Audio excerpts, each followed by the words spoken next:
అదే RTV app వార్తల్ని క్షణాల్లో చదివే అవకాశం ఉంటుంది. ఒక న్యూస్ పేపర్, ఒక టెలివిజన్ ఛానల్ మీ చేతుల్లో ఎప్పుడూ ఉంటాయి.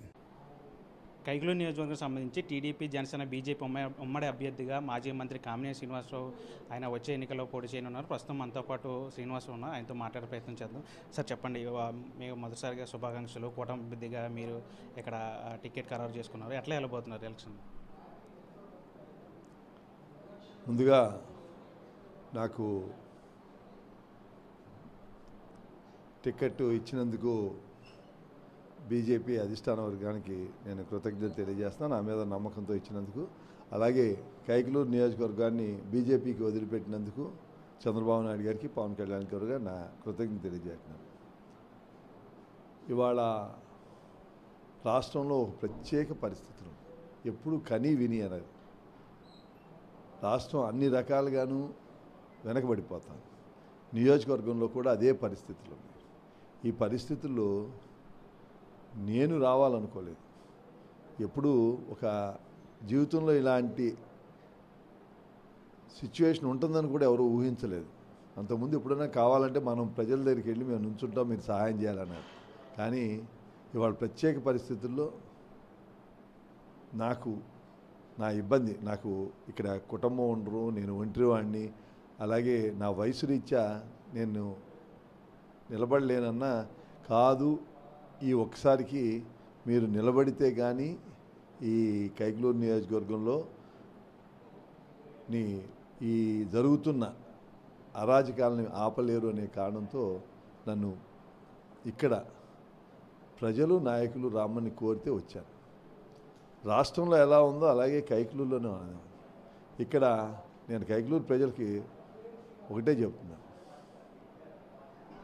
వాళ్ళు నా మీద నాగేశ్వరరావు ఏదో ఆ భాష నేను వాడను, ఎప్పటికీ వాడను. కానీ ఆయన ఇక్కడ అందుబాటులో ఉండడు. నాకు ఈ కైకలూరు నియోజకవర్గంలో కానీ రాష్ట్రంలో కానీ ఆ ఒక్క కుటుంబం, నాగేశ్వరరావు ఆ కొడుకు తప్ప ఎవ్వరూ నన్ను గురించి చెడుగా మాట్లాడరు. అందరూ ఈ నియోజకవర్గమే కాదు, ఎక్కడైనా అన్ని పార్టీల వాళ్ళు నన్ను వివాదరహితుడిగా, నిజాయితీ పడిగా చూస్తారు. వాళ్ళు నా మీద కంపేర్ చేయాలనుకుంటే నియోజకవర్గం ఎవరు అభివృద్ధి చేశారు, ఎవరు మా టైంలో మేమేం చేసాం, మీరేం చేశారో ప్రజలకు తెలుసు. ఆ రోజు గుర్తించకపోయినా ఈ 5 ఏళ్ళ నుంచి గుర్తించే నన్ను రమ్మన్నారు. వాళ్ళు అభివృద్ధి ఏమీ లేదు. మేము డెఫినెట్గా జరగగలం. చాలా విషయాల్లో రాష్ట్రంలోనే కరెంటు విషయంలో రాష్ట్రంలో మొదటి స్థానంలో ఉన్నాం. అలాగే ప్రశాంతతలో రాష్ట్రంలో మొదటి స్థానంలో ఉన్నాం. అలా ఏ విషయంలో అయినా సరే వాళ్ళు మాతో పోటీ పడలేక చాలా అసభ్యకరమైన లాంగ్వేజ్ నా మీద వాడుతున్నారు. అది వాళ్ళ విజ్ఞతకే వదిలేస్తున్నాను. నేను అభివృద్ధే కాదు, నిజాయితీ. నేను మంత్రి పదవి దిగిపోయిన 24 గంటల్లో కాణిపాకు వెళ్ళి ప్రమాణం చేశాను. నా భార్యాబిడ్డల మీద, ప్రజల మీద చేయలే, నా భార్యాబిడ్డల సాక్షిగాన్ని ప్రమాణం చేశాను.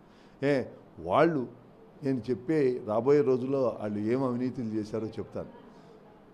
వాళ్ళు అవినీతులు ఏం చేశారో చెప్తే వాళ్ళు ప్రమాణాలు చేస్తే నేను ప్రమాణం చేస్తాను. నిజాయితీ ఇక్కడ ఏం జరుగుతుందో మొత్తం అంతా తెలుసు. మట్టి దందా. ఒక్క హైవేకి అయితే ఇబ్బంది లేదు. 300 లారీలు ప్రతిరోజు కల్దిని నుంచి అటు గుడివాడ, భీమవరం వెళ్తున్నాయి, ముదినేపల్లి నుంచి గుడివాడ వెళ్తున్నాయి, ఏలూరు వెళ్తున్నాయి. అన్నీ మన నియోజకవర్గం నుంచి బయటికి మట్టి ఏంటండి? ఎవరికి లాభం? ఇక్కడ రోడ్డు వేసుకుంటామంటే ఇక్కడ హైవేకో దీనికో తీసుకుంటే అర్థం ఉంది. ఇంకా చాలా ఉన్నాయి. వాళ్ళ అవినీతి కార్యక్రమాలు అన్నీ బయటపడతాయి. దానికి తోడు కుటుంబ పాలన ఈ నియోజకవర్గంలో ఎప్పుడూ లేదు.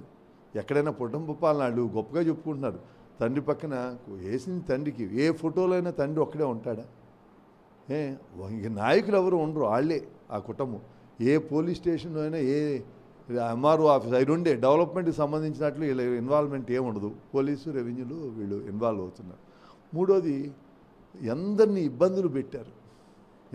నియోజకవర్గంలో పోస్టింగ్లు పెట్టారని ఇబ్బందులు పెట్టి పోలీస్ స్టేషన్కి పిలిపిస్తాం. నేను పలానా వాడిని పోలీస్ స్టేషన్ తీస్తామని చెప్పలేదు.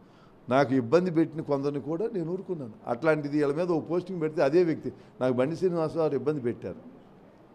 ఆయన నేనేమనలా, నేను ఆ రోజు కావాలంటే కానీ వీళ్ళు ఆయన ఏదో పోస్టింగ్ పెట్టారని పట్టుకు కొట్టారు. ఈ నియోజకవర్గంలో వీడియో రూపంలో ఎవరెవరిని కొట్టారో నేను రుజువు చేయగలను. సతీష్ అని ఒక విలేకరిని, నాంచార్య అని ఒక బీసీ విలేకరిని, అలాగే యలవర్తి శ్రీనివాసరావు అని ఒక యాదవ్, అలాగే పోచిన పాపారావు గౌడ్, ఇవన్నీ రుజువులు వాళ్ళతోనే చెప్పిస్తాను. మనుషులతో కొట్టిస్తాం. అదొక న్యాయమా? ఎవరిష్టం వాళ్ళది. ప్రజాస్వామ్యంలో వాళ్ళకి వాళ్ళ భావాలను వ్యక్తీకరిస్తారు. అలాగే అసలు స్థానిక నాయకులను ఎవరిని పెరగనవల్ల నేను ఇక్కడి నుంచి 300 మంది రైతులు ముఖ్యమంత్రి దారి తీసుకెళ్ళా. కొల్లేరాలను 30 మందిని తీసుకెళ్ళా. వాళ్ళు ఆ ముగ్గురు తప్ప ఎవరన్నా ముఖ్యమంత్రి దారి తీసుకెళ్ళి ప్రజల్లోకి చెప్పని మేము పలానా వాళ్ళని తీసుకెళ్ళేవాడు. ఎవరిని తీసుకెళ్ళరు. తర్వాత ఎవరి నాయకత్వం పెరగల. ఎవరికి స్థానికంగా పోలీస్ స్టేషన్లో కూడా వినయ్ గారు నాగేశ్వరరావు చెప్తేనే జరుగుతుంది. అసలు నేను మంచి చేశానంటే అసలు మీరు ఈ నియోజకవర్గంకి ఇంకోళ్ళు రావాల్సిన అవసరం ఉంది. మీరు చేసిన ఇవాళ వ్యతిరేకత జగన్మోహన్ రెడ్డి గారికి కొంతమంది మీద కొందరు వ్యతిరేకమైతే మీరు వినయ్ గారు చేసే వాటికి ఇంకా ఎక్కువ వ్యతిరేకత వచ్చింది. అందుకని ఇక్కడ ప్రజల కోరిక కోసం నేను వచ్చాను. అంతేగాని నేను ఇవాళ వచ్చాను. తప్పకుండా ఇవాళ అందరూ ఈ సోషల్ మీడియా ఉండేసరికి అందరికీ ఎక్కడేం జరుగుతుందో అన్నీ తెలుసు, ఎవరేం చేస్తున్నారు.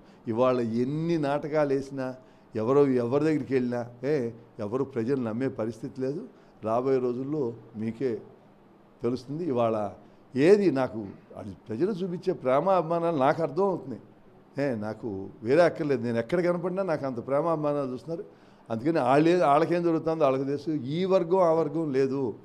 చాలామంది అనుకుంటారు బీజేపీలో ఉంటే ముస్లిమ్స్ మైనార్టీస్ అదర్ ఎయిర్ అని. వాళ్ళు ఎవ్వరూ నన్ను శ్రీనివాస్గానే చూస్తున్నారు. చూసి నేను మంచిగా కాదా అని చర్ణిస్తున్నారు. మిగిలిన వర్గాలు ఎలా అయినా చేస్తున్నాయి. అందుకని నాకు ఈ నియోజకవర్గంలో అభివృద్ధి చేశాను అంటే ఇక్కడున్న నాయకులు నన్ను ఎన్నుకోబట్టి చేశాను రోజు. ఇంకోసారి తప్పకుండా వాళ్ళు నాకు జరిగిన అభివృద్ధిని గుర్తు తెచ్చుకుని నాకు తప్పకుండా అవకాశం ఇస్తారు. తప్పకుండా వాళ్ళకి అభివృద్ధి మాత్రం చేసి వాళ్ళకి ఎటువంటి ఇబ్బందులు లేకోకుండా వాళ్ళు సంతోషంగా స్వేచ్ఛగా ఉండేట్టు ఇక్కడ అందుబాటులో ఉండి నేను చేసి పెడతాను. తప్పకుండా నా యొక్క మెయిన్ చిన్న ఊళ్ళల్లో రోడ్లు, మిగిలిన కరెంటు, ఇట్లాంటి పెద్దవి 3 చేసుకుంటున్నాను. ఆక్వా పరిశ్రమ ఇప్పుడు చాలా ఇబ్బందికర పరిస్థితిలో ఉంది. అందరూ దాన్ని లాభసాటిగా తీసుకొస్తానికి ప్రభుత్వం కరెంటు రేట్లు తగ్గిస్తే మిగిలిన అన్ని ఆక్వా రైతులు చేసుకోగలరు. దాన్ని కరెంటు రేట్లు తగ్గించాలి. ఈ జే ట్యాక్స్ అనేది పోయి ఆక్వా రంగాన్ని తప్పకుండా పైకి తీసుకొస్తా. 2 ఇక్కడ చాలా ఎక్కడ చూసినా నీళ్లు ఉన్నాయి, తాగుతానికి లేవు. రాష్ట్రంలో కూడా నిధులు లేవు కాబట్టి కేంద్రం నుంచి జలజీవన్ మిషన్ అని ఉంది. దాని ద్వారా నిధులు తెచ్చి అందరికీ మంచినీళ్ళు అందిస్తానికి పెద్ద కార్యక్రమం అది తీసుకుంటా. 3వది కొల్లేరుకి శాశ్వతంగా ఓ పరిష్కారం. నేను 80% పూర్తి చేశా. నాకేం చేశాను తెలుసు. ఈ నాయకులకి ఎవరికి అప్పుడు ఏం జరిగిందో ఏంటో కూడా తెలియదు. ఇన్నేళ్ళు ఎవరు మాట్లాడలేదు దాని గురించి. తెస్తే నన్ను అడగాలి. ఎందుకంటే కేంద్రంలో ఉంది ఇప్పటికీ మా ప్రభుత్వం, అప్పుడు మా ప్రభుత్వం. ఏం జరిగిందని నన్ను సహకారం అడిగితే చేసేవాడిని. అక్కర్లేదు ఏం జరిగిందని చెబితే నేను చేసేవాడిని. ఎందుకంటే కొల్లేటి ప్రజలకు రిలీఫ్ కావాలి. ఏమీ చేయట్లేదు. ఈ 3 మెయిన్గా పెట్టుకుని మిగిలిన ప్రజలకి సుఖశాంతాలతో ఎవరి పనులు వాళ్ళు చేసుకుంటే సంతోషంగా ఉండొచ్చు. తప్పకుండా అందరికీ సహకరిస్తాను. ఆ కైకలూరు ప్రజలకి నేను వాళ్ళు నా మీద చూపించే అభిమానానికి వాళ్ళకి ఇది నేను రుణం అనుకుని వాళ్ళ రుణం తీర్చుకుంటాను. నేను ఒక్కళ్ళు వచ్చి మీడియా ముందు క్రెడిబుల్ ఉన్న నాయకుడు నేను ₹1 శ్రీనివాస్ గారికి ఇచ్చాను అంటే నేను రాజకీయాన్ని తప్పుకుంటాను. క్రెడిబుల్ నాయకుడు కాణిపాకం వెళ్ళి అక్కడ వాడు ఉన్నాడు నా దేవుడు. అక్కడ ఆయన మీద ప్రమాణం చేసి చెప్పగలరు. ఇదిగో నా రాజకీయ జీవితంలో ఎక్కడ రూపాయి తీసుకోవాలని నేను ప్రమాణం చేస్తున్నా. మొత్తంగా ఏదైనా తన మీద తాను మచ్చలేని నాయకుడిగా ఇన్నాళ్ళు కూడా రాజకీయాలు చేశాను, ఇక ముందు కూడా అదే విధంగా చేస్తాను, ఖచ్చితంగా కైకలూరు ప్రజలకు న్యాయం చేసే విధంగా ఇక్కడ ఉన్నటువంటి కొల్లేరు సమస్యలు అన్నిటి మీద కూడా దృష్టి పెడతానని చెప్పి కామరాజ్ శ్రీనివాసరావు చెప్తున్న పరిస్థితి. చంటితో మన RTV మరిన్ని వీడియోస్ కోసం ఛానల్ ని సబ్స్క్రైబ్ చేయండి. లేటెస్ట్ అప్డేట్స్ కోసం వాట్సాప్ ఛానల్ ని ఫాలో చేయండి. అండ్ లింక్ డిస్క్రిప్షన్ లో ఉంది.